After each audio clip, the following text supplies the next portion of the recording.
Pasado el paréntesis de la Semana Santa, la actualidad se retoma y Castilla-La Mancha sigue con cierta incertidumbre, pues esta situación política enquistada puede, sobre todo a raíz del rechazo al proyecto de presupuestos regionales para este año que provocaron esos votos en contra del Partido Popular y sobre todo de Podemos. Hoy conversamos de este panorama, de sus causas y de sus principales consecuencias con la portavoz del Grupo Parlamentario Socialista en las Cortes de Castilla-La Mancha. Ya nos escucha al otro lado del hilo telefónico Blanca Fernández, a quien damos los buenos días y de antemano las gracias por estos minutos que nos concede en la cerca. Blanca, saludos, ¿qué tal está? Muy bien, buenos días y por supuesto gracias a vosotros, como siempre, por llamar. Bueno, todavía cuesta hacerse a la idea de lo sucedido en torno a los presupuestos autonómicos de 2017 en Castilla-La Mancha.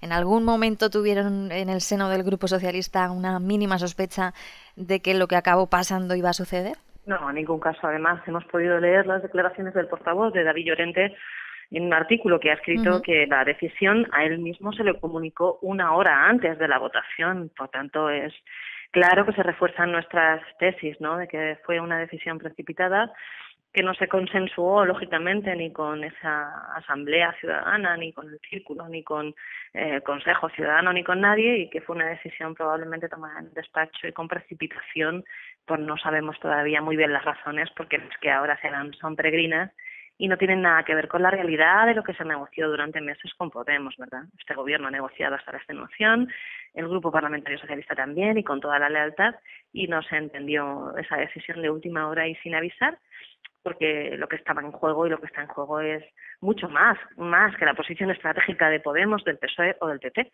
Es las condiciones de la vida de mucha gente que dependían de un presupuesto tan social y tan extraordinario que traía 300 millones de euros más para gasto social en nuestra región.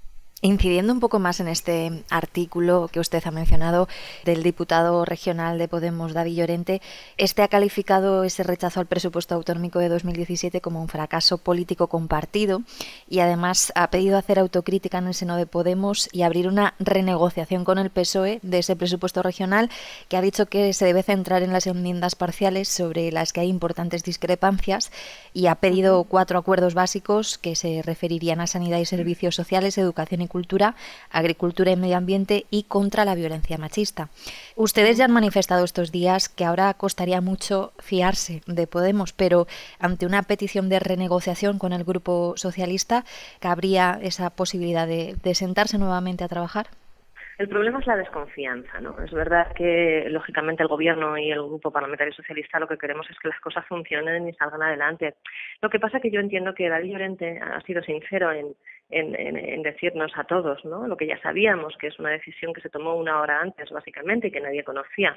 Por supuesto, ni el portavoz de Podemos, por tanto, no podía conocer ni el Gobierno, ni el Grupo Socialista, ni nadie. Pero claro, muchas de las cosas que dice Podemos como acuerdos de mínimos, ¿no?, o que dice el portavoz de Podemos, si es que son cuestiones que ya estaban negociadas y ya incluían los presupuestos. Habla ahora de incluir un plan de construcción de colegios nuevos, cuando ese plan ya estaba incluido dentro de los presupuestos con el objetivo de quitar barracones. Habla de priorizar la educación pública sobre la concertada, cuando ya es algo que se está haciendo, porque cuando hay que suprimir una línea en igualdad de condiciones, siempre se suprime antes la línea de la concertada que la de la pública, favoreciendo así, lógicamente, la educación pública. Cuando se habla de apuesta social, más apuesta social que el plan de garantía de rentas, que tenía 120 millones de euros para aquella gente que peor se encuentra económica y socialmente hablando, pues yo creo que no se puede exigir más, porque además ya estaba negociado, estaba pactado, estaba consensuado. Y hay cuestiones que no se puede sorber y soplar al mismo tiempo. Nos dice David Llorente que recuperemos las primas de la ecológica, pero que al mismo tiempo no le quitemos dinero a los jóvenes agricultores ni al regadío, cuando en sus enmiendas precisamente le quitaba el dinero a los jóvenes agricultores y al regadío, precisamente para dárselo a la agricultura ecológica. Lo que no se puede hacer es decir, bueno, queremos aumentar el gasto en determinadas cuestiones, pero sin recortar nada. Esto no es en técnica presupuestaria viable. Y lo que nosotros hemos hecho y estamos intentando explicar es las enmiendas que de Podemos no hemos asumido. Lógicamente no las hemos asumido porque nos las presentaron por sorpresa. Yo estuve negociando con ellos el día antes de que se cerrara el plazo de presentación de enmiendas. Me di cuenta que nos ocultaban información y fue muy clara. Le dije a García Molina, no puede ser que el Grupo Socialista y yo misma esté con las cartas encima de la mesa en este momento, y con toda la transparencia y con toda lealtad, y tú me estés ocultando información y me estés ocultando enmiendas. Esto no es leal, no es razonable, no es sensato. Y la respuesta fue reírse y decir, no te preocupes, no va a ser para tanto. Por tanto, se entendía y no se nos dijo en ningún momento que esas enmiendas fueran imprescindibles para aprobar el presupuesto. Eso no se dijo en ningún momento. De hecho, se habían pactado enmiendas, se había pactado el propio presupuesto.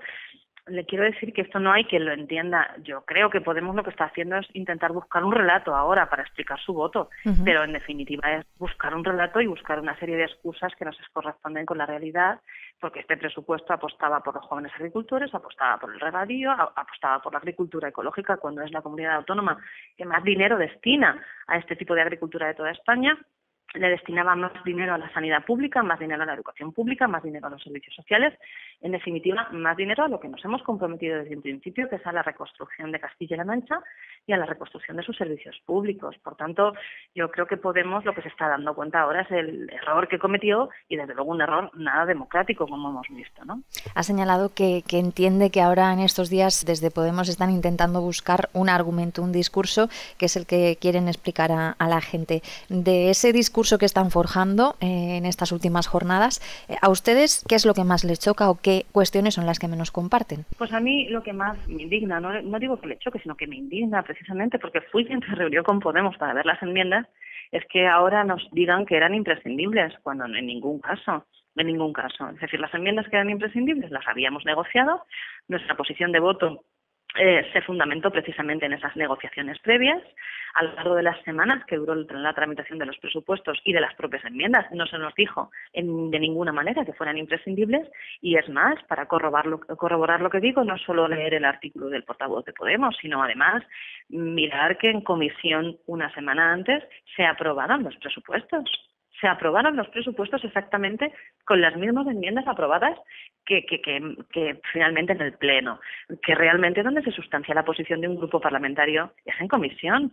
En Pleno uno mantiene las posiciones políticas que sigue defendiendo a través de las enmiendas que mantiene vivas, ¿no? Y son posiciones políticas perfectamente legítimas.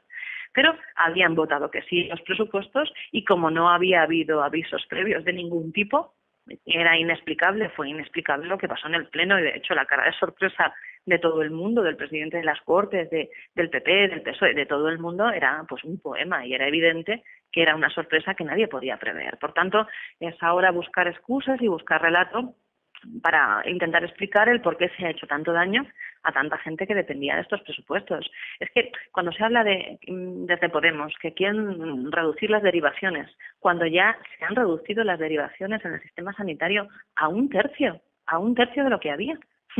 Lo que no se puede pedir es poner en riesgo, ¿no?, la salud de las personas. El objetivo a corto, a medio y a largo plazo del Gobierno es evidente: construir todas las infraestructuras que paralizó Cospedal, las sanitarias, comprar todo el equipamiento, de hecho estaba ahí, constaba así en los presupuestos, para, claro, fortaleciendo el servicio público sanitario, evitar tener que derivar. Y ya le digo, aunque hemos reducido un tercio las derivaciones, intentar hacerlo también en el medio y en el largo plazo. Pero, lógicamente, para eso se necesitaban estos presupuestos. Sin presupuestos no se va a poder hacer. ¿Qué intenciones creen ustedes que son las que han movido a Podemos a tomar esta decisión de manera sorpresiva?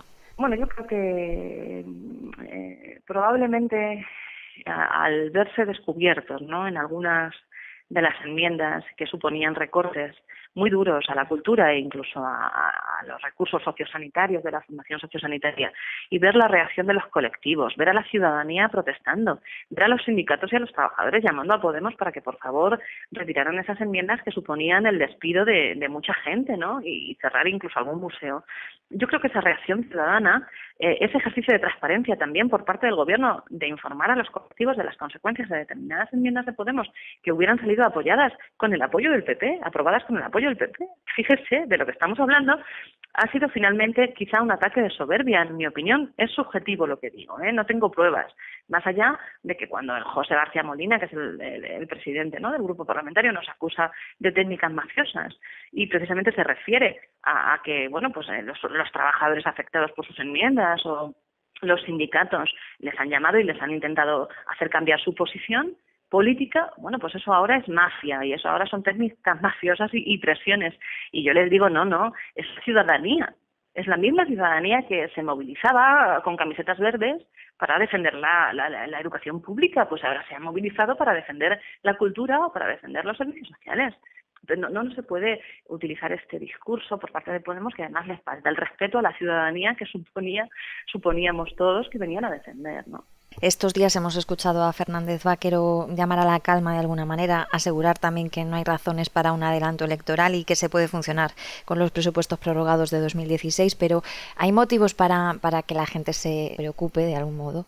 A ver, es verdad que se puede seguir funcionando con los presupuestos prorrogados y de hecho creo que son solo 2 comunidades autónomas quienes han aprobado sus presupuestos, ¿verdad? Dicho esto, también es verdad que se pierden 300 millones de euros que no se van a poder ejecutar. ¿Y eso qué supone? Le voy a poner algún ejemplo, aparte de que, lógicamente, los colegios que había en ese plan de infraestructuras, por ejemplo, no se van a poder construir, o el dinero de aumento en servicios sociales, en educación y en sanidad no se va a poder hacer, pero imagínense, tenemos contratados este curso 410 interinos más en educación, 814 si sumamos los de toda la legislatura, pero me voy a referir a los de este curso, 410, que se contrataron en base al presupuesto 2017 que iba a ser aprobado porque así estaba negociado. Estas nóminas hay que seguir pagándolas, a pesar de que no haya presupuestos. Por tanto, esos 30, 40 millones de euros que suponen esas nóminas hay que quitarlos de otro sitio. Cuando se aprueben los presupuestos generales del Estado, sí se aprueban, y tengan incorporado el 1% de incremento de retribuciones a los empleados públicos. Lógicamente, Castilla-La Mancha va a tener que asumir ese 1% porque es legislación básica del Estado, pero esos 30, 35 millones de euros que cuesta el incremento del 1% en la nómina de los empleados públicos, pues hay que recortarlos de otro sitio porque ya no contamos con los 300 millones de euros más que tenían y que contenían los presupuestos de 2017. Pues esa analogía la podemos hacer en muchas cosas, ¿no? Las ofertas de empleo público, pues algunas podrán salir, en las que ya tenemos la relación de puestos de trabajo con los presupuestos de 2016, podrán salir, pero hay otras que había una nueva RPT, una nueva consolidación de plazas en los presupuestos de 2017, que como no se han aprobado, no van a poder salir esas ofertas de empleo público, por ejemplo, los agentes forestales.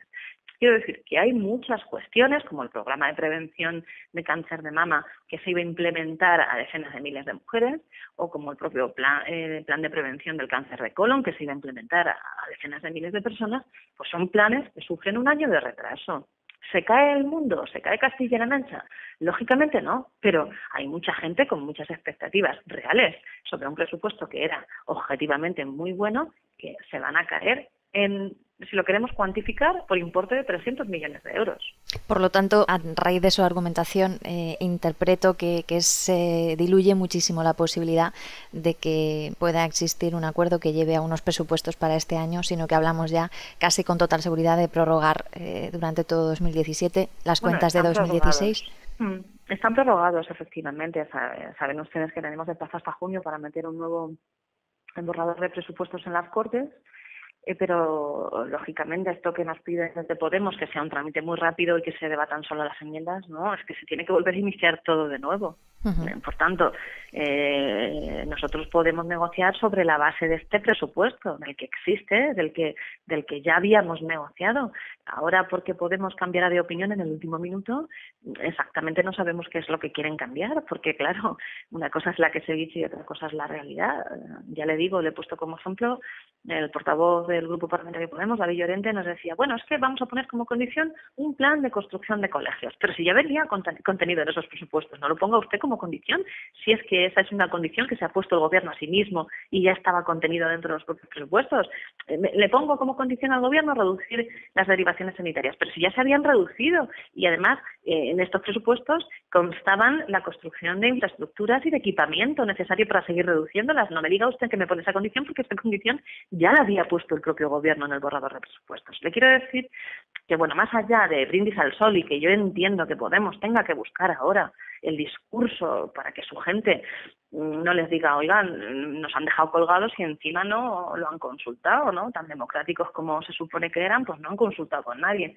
Entiendo que tengan que buscar el argumento, o mejor dicho, el argumentario a toro pasado, pero realmente si tienen ganas de negociar, pues que nos lo hagan saber directamente y no por los medios de comunicación, porque desde luego lo que está claro es que este Gobierno, más allá de la traición que ha sentido en su espalda, y el Grupo Parlamentario Socialista también, con esa posición de voto decidida en el último momento y sin ningún argumento de peso político serio, está por encima de todo, lógicamente, nuestro interés a que las cosas funcionen, a que las cosas marchen bien y a que se puedan hacer todos los planes que el Gobierno tenía. Fundamentalmente, lo que le digo, poder subir el incremento salarial de los empleados públicos que se había negociado con ellos, seguir reconstruyendo la sanidad, la educación, los colegios, seguir avanzando en generar empleo, seguir avanzando en la agricultura y en la incorporación de jóvenes agricultores. Ahora 50 millones de euros que se pretendían destinar para la incorporación de jóvenes agricultores que se han quedado en el aire. Una serie de cuestiones que lógicamente están muy por encima del daño político que nos hayan podido hacer, porque para nosotros lo principal es la gente, de verdad, la gente que además incluso se pueda manifestar en contra del PSOE es lo más importante, más que en un momento dado mantener una posición política. Una última pincelada. Ustedes han anunciado más de 200 reuniones con colectivos para transmitirles la nueva situación y ya han mantenido algunas de ellas. Me gustaría saber cuál es el sentir generalizado que se están encontrando después de lo que ha pasado. En primer lugar, el estupor, porque cuando alguien como Podemos hace la presentación de los presupuestos por el consejero de Hacienda y nos deja a todos en la retina el apoyo a esos presupuestos, les recuerdo que eso fue en enero, pues lógicamente nadie esperaba este giro, ¿no?, inexplicable de Podemos. Entonces, lo primero que nos encontramos es el estupor, luego un poco la indignación, ¿no?, porque cuando le explicas a un colectivo en qué parte le toca, pues lógicamente la indignación forma parte de la reacción humana, y después la búsqueda de soluciones, ¿vale? Uh-huh. Entonces, eso es lo que nos estamos encontrando y eso es lo que vamos a intentar hacer, buscar las soluciones que el margen de maniobra que nos deja estos presupuestos, que es limitado, podamos acometer. Estaremos pendientes a todo ese proceso que será interesante y que sobre todo apremia para mucha gente, como bien está subrayando. Blanca Fernández, portavoz del Grupo Socialista en las Cortes de Castilla-La Mancha, muchísimas gracias por haber conversado con nosotros. Un placer, como siempre. Muchas gracias a ustedes, como siempre.